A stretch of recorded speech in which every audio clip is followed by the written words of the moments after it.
చూడండి, మనం బాగా పసుపు ఉప్పు అన్నీ వేసుకొని ఉడకపెట్టుకున్నాం కదా చికెన్ని. ఇప్పుడు ఏం చేయాలో చెప్తాను. సో ఆయిల్ వేసుకోవాలి. వేరే దబర పెట్టుకొని పొయ్యి మీద ఆయిల్ వేసుకొని తగినంత ఆయిల్, మరి అంత ప్రమోట్ చేయటం నాకు రావట్లేదు, వచ్చినట్లు చెప్తాను, వినేసేయండి హ్యాపీగా. సో కూర్చొని ఆవాలు, ఉడితే జీలకర్ర, కుదరకపోతే ఏ కర్ర వేయద్దు.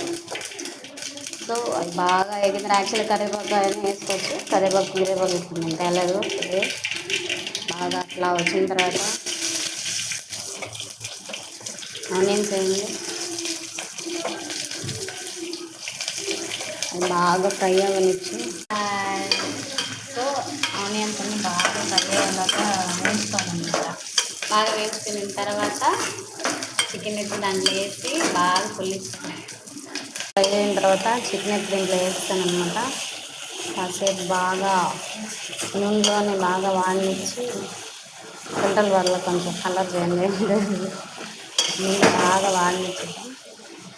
చూడండి, కొంచెం బాగా ఉడికేదానికి వాటర్ పోసాను, కాసేపు ఫ్రై చేసి వాటర్ పోసాను అనమాట. పులుసు కోసం వాటర్ పోసాను. సో మీరు ఎప్పుడు వేసుకోవాలి. ఇప్పుడు చికెన్ మనం కొంచెం కారం ఎక్కువ వేసుకుంటే చాలా బాగుంటుంది.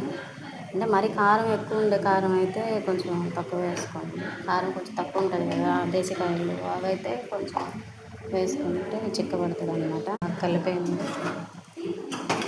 బాగా కలిపేసి బాగా ఉడకనివ్వాలి. ఇప్పటి నుంచి బాగా ఉడకపెట్టిన తర్వాత లాస్ట్లో మనం చికెన్ మసాలాలు, గరం మసాలాలు, అలాగే ధనియాల పొడులు అన్నీ వేసుకుంటే అదే చికెన్ కూర.